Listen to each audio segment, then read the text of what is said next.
রায়হানা, প্রভাষক, Narayanganj high school and college. Narayanganj high school and কলেজের online শ্রেণী কার্যক্রমে তোমাদেরকে স্বাগতম জানাচ্ছি।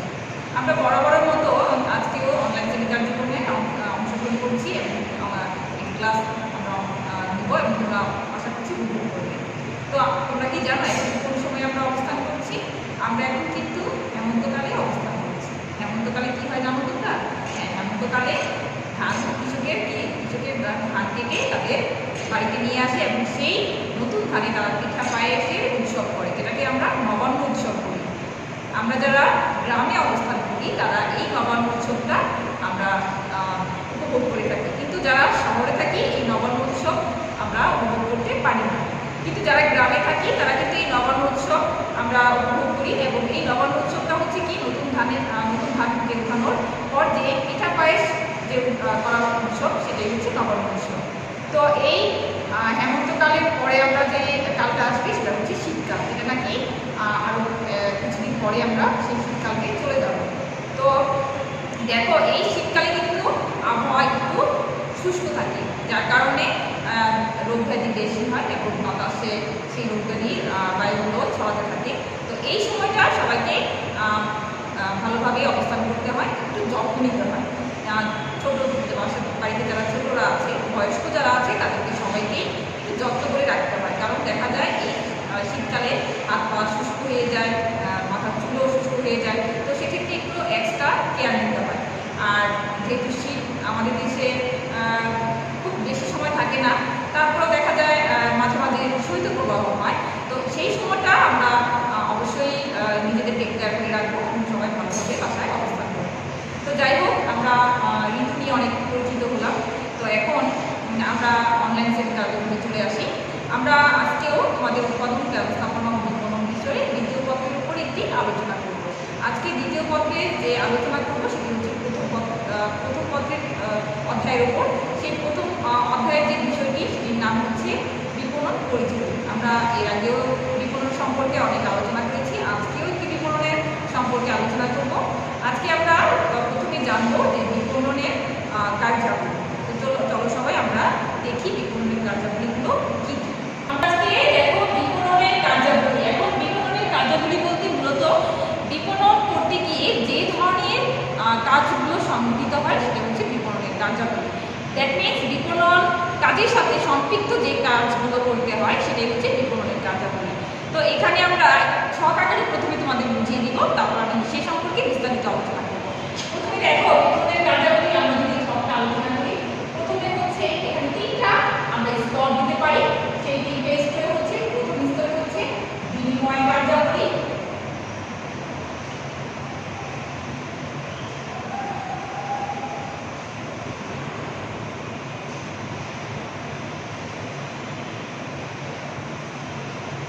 আমরা দ্বিতীয় স্তর সেটি হচ্ছে বন্টন কার্যাবলী,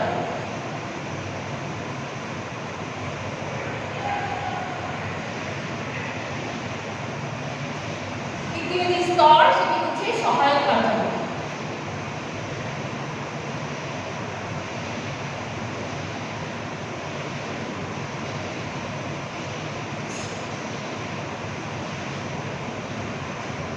তিনটা এখানে আমরা দেখতে পাচ্ছি তিনটা স্তর: বিনিময় কার্যাবলী, বন্টন কার্যাবলী এবং সহায়ক কার্যাবলী।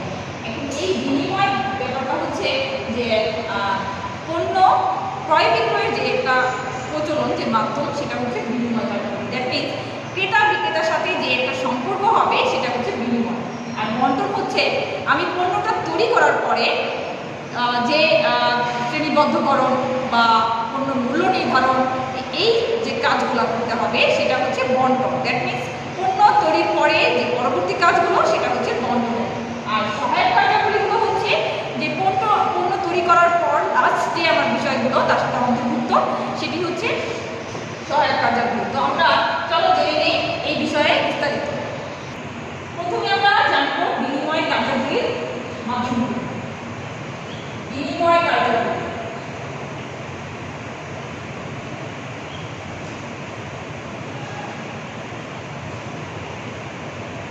এই বিনিময় কার্যাবলীর প্রথম হচ্ছে ক্রয়। আচ্ছা, ক্রয় বলতে আমরা কি বুঝি?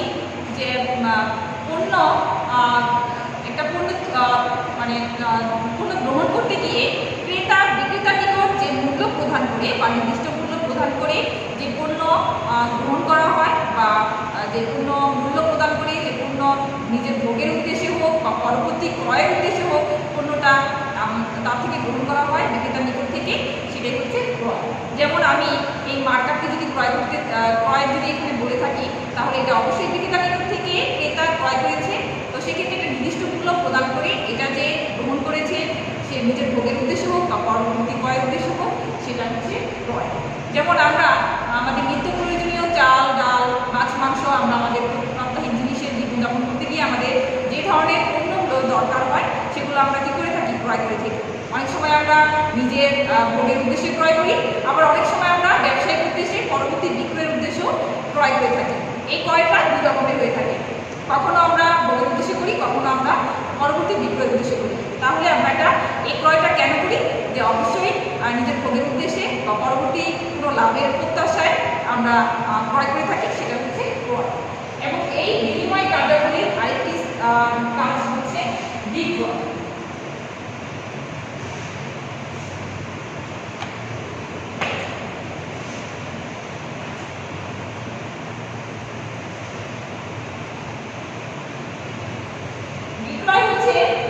বিক্রেতা যখন ক্রেতাকে তার পণ্যটাকে মালিকানা হস্তান্তরের মাধ্যমে যে প্রদান করে থাকে, সেটা হচ্ছে বিক্রয়। দ্যাট মিনস মালিকানা হস্তান্তরের মাধ্যমে অথবা মালিকানা পরিবর্তনের মাধ্যমে যে প্রক্রিয়া সম্পন্ন হবে সেটা হচ্ছে বিক্রয়। দ্যাট মিনস এখানে বিক্রেতা যখন বিক্রি করবে তখন সে মালিক থাকবে না, যখন ক্রেতা ক্রয় করবে তখন সে মালিক হয়ে যাচ্ছে। এভাবে মালিকানা পরিবর্তনের ফলে যে কার্যক্রম সম্পূর্ণ হয় সেটা হচ্ছে বিক্রয়। যেমন মালিক পক্ষ বিক্রয় করে আর ক্রেতা পক্ষ ক্রয় করে থাকে। যখন মালিক পক্ষ বিক্রয় করে, ক্রেতা পক্ষ ক্রয় করে, সেই মালিকানা নিয়ে থাকে এবং সেটাই হচ্ছে বিক্রয়। আমরা তাহলে বিনিময় কার্যাবলী দুটি কথা জানলাম, সেটা হচ্ছে একটা ক্রয় আর একটা হচ্ছে বিক্রয়। এবার দ্বিতীয় যে স্তর সেটি হচ্ছে আমাদের বন্টন কার্যাবলী। এখন বন্টন কার্যাবলীর মধ্যে আমাদের কি কি বিষয় অন্তর্ভুক্ত আছে সেগুলো একটু আমরা আলোচনা করি। দেখো, বন্টন কার্যাবলী, এখানে আমি আগে বলেছিলাম বন্টন মানে ভাগ করা। এখন আমি কি করবো? পণ্যটাকে ভাগ করবো না, আমাকে পণ্য তৈরির পরে আমাকে পণ্যটাকে শ্রেণীবদ্ধ করতে হবে, আমাকে পণ্যটাকে মোড়ককরণ করতে হবে, আমাকে পণ্যটাকে গুদামজাতকরণ করতে হবে, আমাকে পণ্যটাকে বিভিন্ন স্থানান্তর করতে হবে। এই যে পরিবহন, গুদামজাতকরণ, মোড়ককরণ, স্থায়ীকরণ, এই যে বিভিন্ন ভাগে ভাগ করছি, সেটাই হচ্ছে বন্টন কার্যাবলী। এবং এই বন্টন কার্যাবলী মূলত পণ্য তৈরির পরবর্তী স্তরে বা পরবর্তী মাধ্যমে সংঘটিত হয়ে থাকে। প্রথমে আমরা বন্টন কার্যাবলীর যে স্তর সেটি হচ্ছে পরিবহন।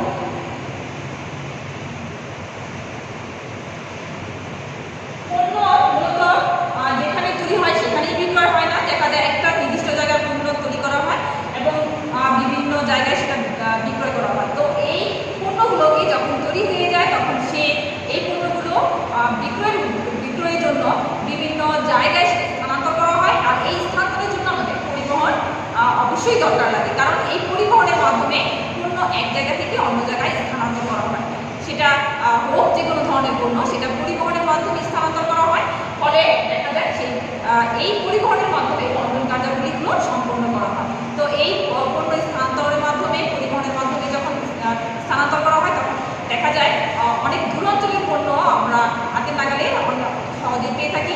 এবং যখন এই পরিবহনের মাধ্যমে পণ্যটা এক স্থান থেকে অন্য স্থানে চলে আসে তখন কিন্তু এর মূল্যটাও আলটিমেটলি বেড়ে যায়। তখন এর যে একটা নির্দিষ্ট মূল্য থাকে সেই মূল্য থেকে তুলনামূলকভাবে একটু বেড়ে যায়। আবার আমরা পরিবহন জানলাম, বন্টন কার্যাবলীর একটি অংশ। এবার হচ্ছে গুদামজাতকরণ।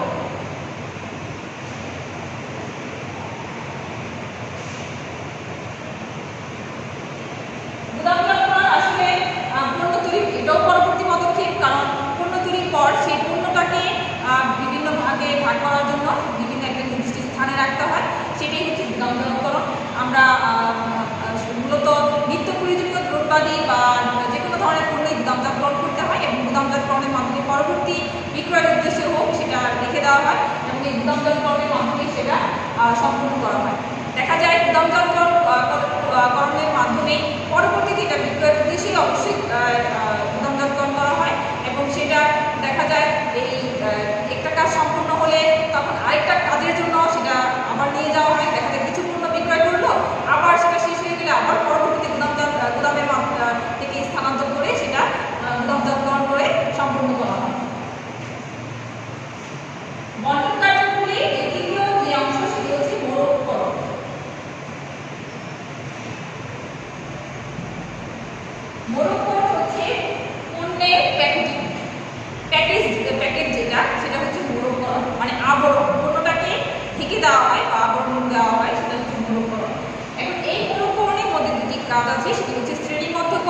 আরেকটা হচ্ছে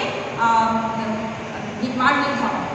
প্রথমে অবশ্যই শ্রেণীবদ্ধকরণ করতে হয়, কারণ পণ্যটাকে প্রথমে মান নির্ধারণ করতে হয়। কারণ মান নির্ধারণ করে যে এই পণ্যটা যখন বাংলাদেশ যেমন বিএসটিআই অনুমতি থেকে সিল প্রদান করে থাকে, তো সেটা হচ্ছে মান নির্ধারণ। প্রথমে পণ্যটাকে মান নির্ধারণ করে যখন পণ্যটা মান নির্ধারিত হয়ে যায়, তখন পরবর্তীতে এটাকে একটা শ্রেণীবদ্ধকরণ করা হয় এবং এই শ্রেণীবদ্ধকরণটাই হচ্ছে মূল্যকরণ। তখন সেখানে একটি প্যাকেট থাকে এবং লোগো থাকে, সেই প্যাকেটের গায়ে অবশ্যই মূল্য লেখা থাকে, যাতে পরবর্তীতে ক্রেতা দাম কষাকষির কোনো সুযোগ থাকে না। সেই মূল্য নির্ধারিত থাকে বিধায় সেখানে উৎপাদনের তারিখ থাকে এবং পরবর্তী সে কতদিন ইউজ করতে পারবে সেই সিলটাও দেওয়া থাকে। তো এতে দেখা যায় ক্রেতা সহজেই পণ্যটি সম্পর্কে অবহিত হয় এবং পণ্যটি কতদিন সে ব্যবহার করতে পারবে সেই সম্পর্কেও জানে, এবং দেখা যায় পণ্যটার মূল্য কত সেটাও সে ওই সিল দেখে নিতে পারে, যার কারণে মূল্য নির্ধারিত থাকার কারণে সে দাম কষাকষির সুযোগ থাকে না। সে ওই মূল্য নির্ধারণ করেই সহজে পণ্যটি হাতে পেয়ে থাকে এবং এই পণ্যটি বন্ধন কার্যাবলী একটি মরকরণের কার্যাবলী। আমরা বিনিময় জানলাম, বন্ধন জানলাম, এবার জানবো আমরা জানবো এবার সহায়ক কার্যাবলী। বিনিময় তো গেল, বন্ধন গেল, সহায়ক কার্যাবলীর মধ্যে আমাকে প্রথমে জানতে হবে সেগুলো সহায়ক। এই বিনিময় বন্ধনের পরের যে অংশ সেটি হচ্ছে সহায়ক। তো এই সহায়ক কার্যাবলীর প্রথম হচ্ছে অর্থ সংস্থান। মূলত সহায়ক কার্যাবলীটা যে পণ্য তৈরি করতে গিয়ে আমাকে কি কি ধরনের সহায়ক বা আমাকে কি কি ধরনের হেল্পের প্রয়োজন বা কি কি ধরনের সহযোগিতার প্রয়োজন সেটা হচ্ছে সহায়ক কার্যাবলী। তো এখানে আমরা প্রথমে দেখে দিচ্ছি অর্থ সংস্থান। এখন বোঝাই যাচ্ছে যে অর্থ ছাড়া কোনো কিছু সংগঠিত হওয়া সম্ভব নয়। সেক্ষেত্রে অবশ্যই পণ্য তৈরির ক্ষেত্রে অবশ্যই অর্থের প্রয়োজন, কারণ অর্থ ছাড়া যেমন পণ্য তৈরি করাও সম্ভব নয় বা উৎপাদন করা সম্ভব নয়, তেমনি বিপণন কার্যটাও সম্পূর্ণভাবে সম্পন্ন করা সম্ভব নয়। কাজে এই অর্থ সংস্থানটা হচ্ছে সহায়ক কার্যাবলীর একটি অবিচ্ছেদ্য অংশ। দ্বিতীয় যে অংশ সেটি হচ্ছে ঝুঁকি গ্রহণ। ব্যবসায়িক ক্ষেত্রে অবশ্যই ঝুঁকি নিতে হয়, ঝুঁকি ছাড়া কোনো কাজে সাফল্য অর্জন করা যায় না। কারণ ঝুঁকি নিলেই পরবর্তীতে সে সফলতা নির্ধারিত হয়ে থাকে। তো সেক্ষেত্রে প্রত্যেকটা কাজে যেমন ঝুঁকি থাকে, তো তেমনি বিপণন কার্যেও ঝুঁকি অবশ্যই থাকে। তো সেক্ষেত্রে সহায়ক কার্যাবলীর আরেকটা অংশ হচ্ছে ঝুঁকি গ্রহণ। আমি যখন বিপণন কার্য সম্পন্ন করতে চাইবো তখন আমাকে অবশ্যই ঝুঁকি গ্রহণ করতে হবে। আর এই ঝুঁকি কখনো আমার সাফল্য এনে দিতে পারে, আবার কখনো ব্যর্থতা এনে দিতে পারে। তো সেক্ষেত্রে সেদিকে না তাকিয়ে অবশ্যই ঝুঁকি নিতে হবে। তো এই ঝুঁকি গ্রহণের মাধ্যমে বিপণন কার্য সম্পন্ন হয়। দেখা যায় ক্রেতা উৎপাদনকারী সে তার ঝুঁকি গ্রহণের মাধ্যমে এই বিপণন কার্যগুলো সম্পন্ন করে থাকে। এরপর আসি আমরা মান নির্ধারণ ও শ্রেণীবদ্ধকরণ।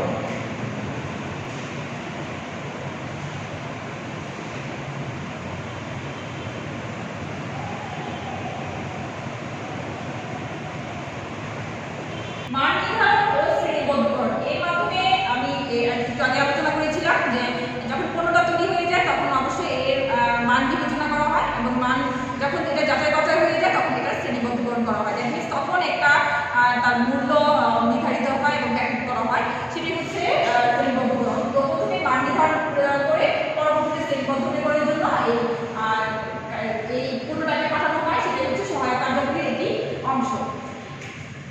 সহায়ক কার্যাবলীর আরেকটি অংশ হচ্ছে বাজার তথ্য সংগ্রহ।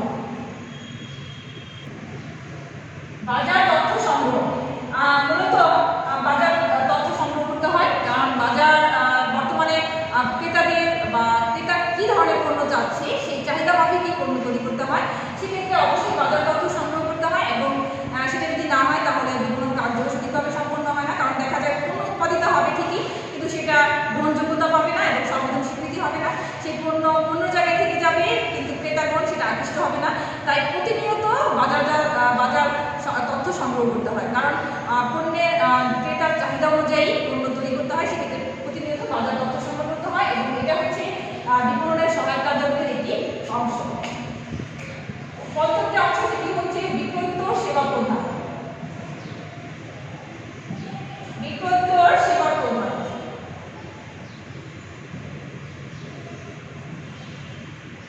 বিক্রয়িত সেবা প্রদান হচ্ছে বিক্রয়িত সেবা প্রদান হচ্ছে বিক্রয়ের পরবর্তীতে যে সেবা প্রদান করা হয় সেটা হচ্ছে বিক্রয়োত্তর সেবা।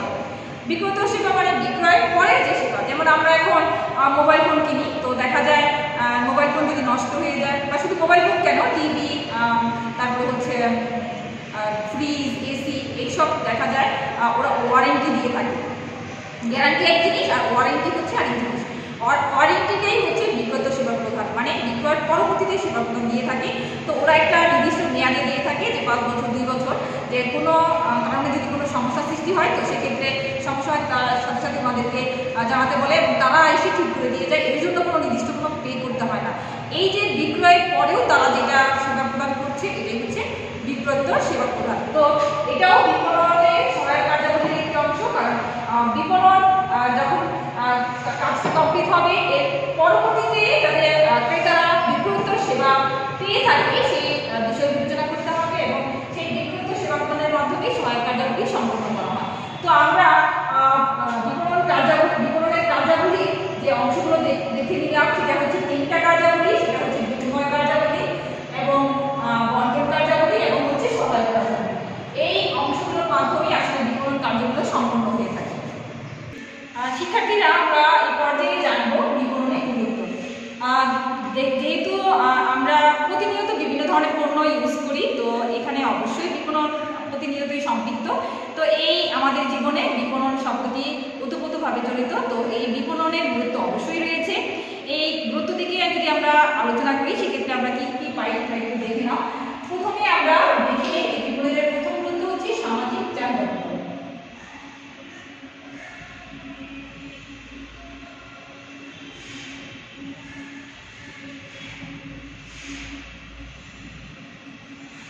আমাদের যে সামাজিক চাহিদা রয়েছে, খাদ্য, বস্ত্র, অন্ন, বাসস্থান, শিক্ষা, চিকিৎসা, এই ধরনের যে চাহিদা আমাদের রয়েছে, সেই চাহিদাগুলো আসলে বিপণনের মাধ্যমে সংগঠিত হয়ে থাকে।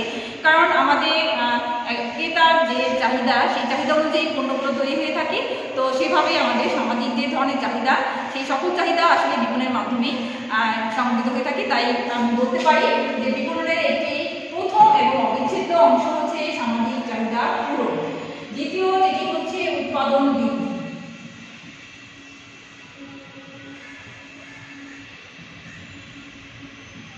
দেখা যাচ্ছে প্রতিনিয়ত পণ্য তৈরি হচ্ছে এবং সেই পণ্যগুলো বাজারে অবশ্যই বিক্রি হয়ে যায়। তো একাধারে যেমন বিক্রয় হচ্ছে প্রতিনিয়ত, সেই সাথে উৎপাদনও বৃদ্ধি পাচ্ছে, উৎপাদিত আবার নতুন করে পণ্য উৎপাদিত হচ্ছে। তো অ্যাট এ টাইমে যেহেতু বিক্রয় হচ্ছে, পণ্য উৎপাদিত হচ্ছে, তো সেক্ষেত্রে দেখা যাচ্ছে অবশ্যই উৎপাদন বৃদ্ধি পাচ্ছে। কারণ মানুষ তাদের চাহিদা মাফিক তারা পণ্য প্রতিনিয়ত তারা ক্রয় করে নিয়ে যাচ্ছে। তো পণ্য সেই পণ্য আবার চক্রাকারে ঘুরে এসে আবার নতুন করে পণ্য উৎপাদিত হচ্ছে। তো সেক্ষেত্রে অবশ্যই উৎপাদন বৃদ্ধি পাচ্ছে। তৃতীয় যে হচ্ছে সেটি হচ্ছে পণ্যের সুষম বন্টন।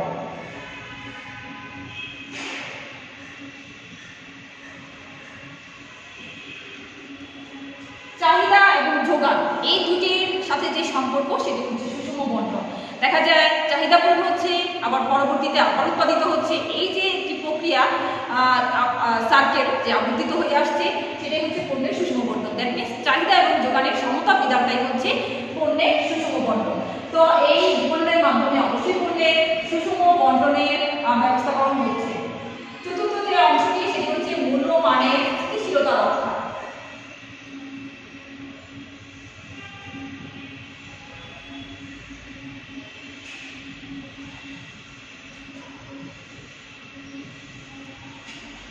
পণ্য যে নির্দিষ্ট মূল্য লেখা থাকে, তো সেক্ষেত্রে সেভাবে ক্রেতারা তার নির্দিষ্ট মূল্য দিয়ে পণ্যটা ক্রয় করে থাকে। তো সেক্ষেত্রে যে পণ্যের একটা নির্দিষ্ট মূল্য দেওয়া থাকে, তার অতিরিক্ত কিন্তু বিক্রেতা কখনোই নিতে পারে না। তো সেক্ষেত্রে পণ্য মানের যে স্থিতিশীলতা সেটি অবশ্যই বজায় রাখছে এবং পণ্যের মান অনুযায়ী পণ্য মূল্যটা নির্ধারিত হচ্ছে। তো সেক্ষেত্রে দেখা যাচ্ছে মূল্য মানের যে স্থিতিশীলতা রক্ষা সেটি ঠিকভাবে সম্পন্ন হচ্ছে। পঞ্চম যে অংশ সেটি হচ্ছে ভোগের বৈচিত্র্যকরণ।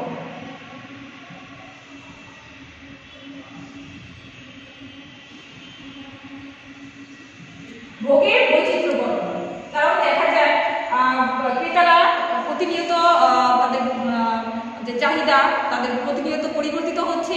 কারণ এক সময় মানুষ যে ধরনের পণ্য ইউজ করতো, এখন কিন্তু তারা তার আরও রুচির পরিবর্তন হয়েছে। তো সেক্ষেত্রে যে ভোগের যে বৈচিত্র্য সেটা অনায়াসে তৈরি হয়ে গেছে। যেমন দেখা যায় একটা সময় শুধু দুধটা সবাই খেত, কিন্তু এখন দেখা যায় বাচ্চাদের জন্য একরকম দুধ, মহিলাদের জন্য একরকম দুধ তৈরি করছে, বয়স্ক যারা আছে তাদের জন্য একরকম দুধ তৈরি করছে, আবার দেখা যায় যারা প্রসূতি মা তাদের জন্য বা প্রেগনেন্ট যারা তাদের জন্য একরকম দুধ তৈরি করছে। এই যে বৈচিত্র্যকরণ ভোগের ক্ষেত্রে, তো এই বৈচিত্র্যকরণটা কিন্তু একসময় ছিল না। এখন দেখা যায় চাহিদা অনুযায়ী, ক্রেতার চাহিদা অনুযায়ী এবং আধুনিকায়নের কারণে দেখা যায় ভোগেরও বৈচিত্র্যকরণ লক্ষ্য করা যায় এবং সেটা বিপণনের মাধ্যমে সংকৃত হয়ে থাকে। ষষ্ঠ যে অংশ সেটি হচ্ছে ব্যবসায়িক ঝুঁকি হ্রাস।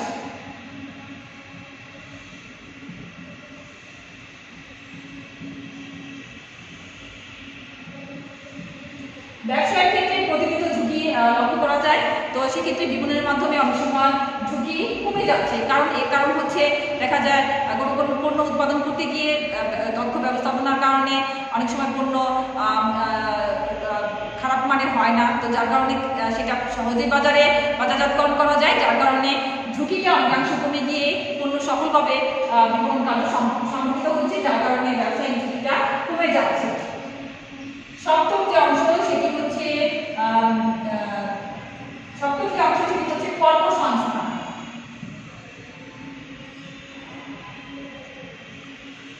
দেখা যায় বিভিন্ন ধরনের পণ্য উৎপাদনের জন্য বিভিন্ন কারখানায় অধিক লোক নিয়োগ দিতে হচ্ছে, সেক্ষেত্রে কর্মসংস্থানের সুযোগ সৃষ্টি হচ্ছে, বেকারত্ব কমে যাচ্ছে এবং কর্মসংস্থানের সুযোগ হচ্ছে, অনেক লোক কাজের সংস্থান হচ্ছে, তারা সহজে কাজ পাচ্ছে এবং তাদের জীবিকা নির্বাহ করতে পারছে।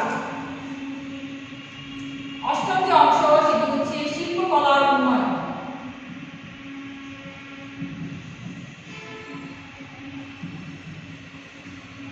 মূলত পণ্য কিন্তু একটি আর্ট বা শিল্প, পণ্য উৎপাদন করা বা বিপণন করা এটাও কিন্তু একটা আর্ট বা শিল্প।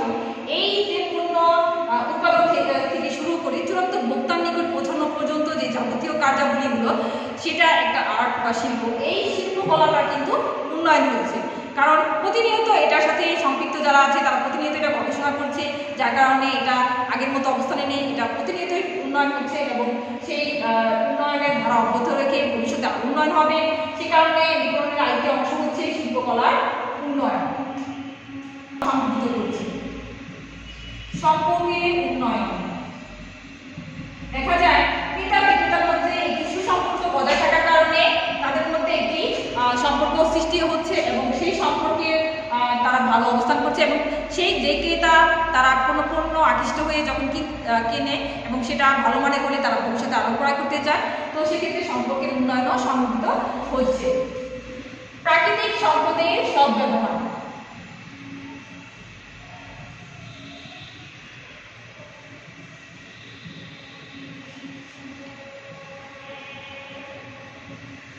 প্রাকৃতিক সম্পদের সদ্ব্যবহার। দেখা যায় এক জায়গার পণ্য অন্য জায়গায় সহজে ইউজ করতে পারছে, কারণ দেখা যায় এক জায়গায় বিদেশের কোনো পণ্য সেটা বাংলাদেশেও মানুষ ইউজ করতে পারছে, আবার বাংলাদেশি পণ্য তারা বিদেশের লোকেরাও ইউজ করতে পারছে।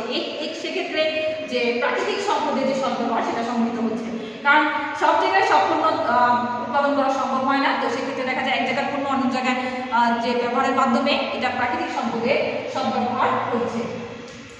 11 যে সেটি হচ্ছে জীবনযাত্রার মান উন্নয়ন।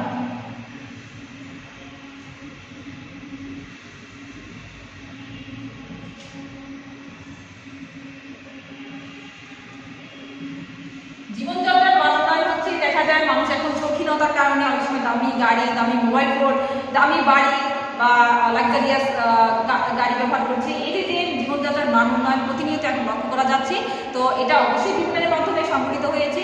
তো এই বিপণনের মাধ্যমে জীবনযাত্রার মান অনেক উন্নয়ন হয়েছে এবং ভবিষ্যতেও হবে। আমরা সর্বশেষ এবং লাস্ট যেটা দেখছি সামাজিক ও অর্থনৈতিক উন্নয়ন।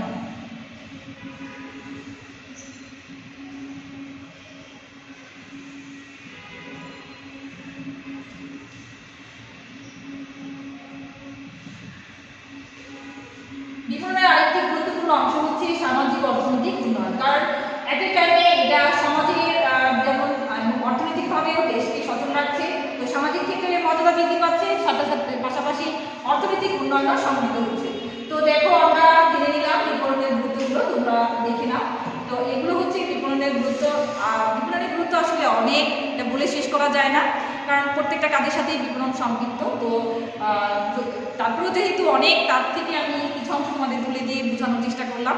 তো আশা করি তোমরা সবাই বুঝতে পেরেছো। তোমাদের আজকে সব টিপস হচ্ছে কোনো কিছুতে আসক্তি হবে না।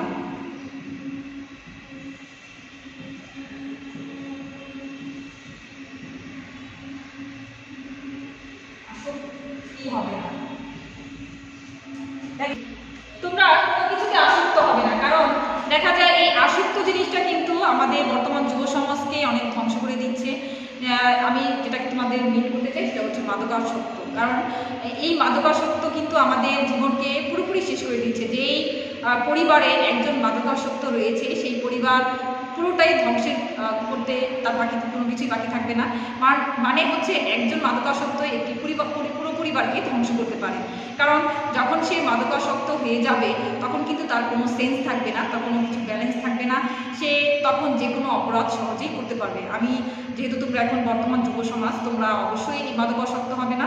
শুধু মাদকাসক্ত না, কোনো কিছুতে আসক্ত হবে না। দ্যাট মিনস মোবাইলে বেশি আসক্ত হবে না, টিভিতে আসক্ত হবে না, বিড়ি সিগারেট তারপরে পান, এগুলো কোনো কিছুতে আসক্ত হবে না। কারণ তোমরা হচ্ছে দেশের নাগরিক। তোমরা যদি ভালো মতো দেশের সুনাগরিক না হও তো সেক্ষেত্রে এই দেশ কিন্তু আমাদের একসময় নিশ্চিহ্ন হয়ে যাবে, যেটা নিয়ে হতে চেয়েছিল ৭১-এর আগে। কিন্তু বঙ্গবন্ধু শেখ মুজিবুর রহমান তিনি তার ডাকে সাড়া দিয়ে দেশে যুদ্ধ সংঘটিত হয়। তো সেক্ষেত্রে আমরা কিন্তু যুদ্ধ করে একটা স্বাধীন দেশ অর্জন করেছি। তো এই দেশকে কিন্তু আমরা নষ্ট করতে চাই না, তাই না? তো দেখা যায় তোমরা যেহেতু এখন বর্তমানে তোমরা যুব সমাজ, তোমরাই এক সময় দেশের নাগরিক হবে, তোমরাই দেশ চালাবে, তোমরাই বড় বড় নেতা হবে, তোমরাই প্রেসিডেন্ট হবে। কিন্তু তোমরা যদি এখনই কোনো কিছুতে আসক্ত হয়ে নিজেদের ধ্বংস করে ফেলো তাহলে কিন্তু সেটা দেশ চালানোর ক্ষেত্রে সম্ভব নয়। তখন দেখা যাবে বহিরাগতরা এসে আমাদের দেশকে পরিচালনা করবে। এটা একটা দেশের জন্য কাম্য নয়। তাই তোমরা কোনো কিছুতে আসক্ত হবে না। আমি বললাম যেটা, সেটা হচ্ছে মাদকাসক্ত। অনেকে আমরা বিড়ি সিগারেট খাই, আমরা বিভিন্ন আফিম, মদ, গাঁজা, এগুলো কোনো কিছুতে আমরা অংশগ্রহণ করবো না বা খাবো না। কারণ এটা আমাদেরকে নিজেদেরকে যেমন ধ্বংস করবে, অ্যাট এ টাইমে আমাদের পরিবারকে ধ্বংস করবে এবং পুরো সমাজকে ধ্বংস করবে। আর সমাজকে ধ্বংস করা হচ্ছে দেশকে ধ্বংস করা। আমরা যেহেতু দেশের নাগরিক, দেশকে ভালোবাসি, তো আমরা আমাদের জীবনকে অবশ্যই ভালোবাসবো। আমাদের জীবনটাকে আমরা নিজেরাই নষ্ট করবো না। তো সবাই ভালো থেকো, সুস্থ থাকো, নিরাপদে থাকো। আল্লাহ হাফেজ।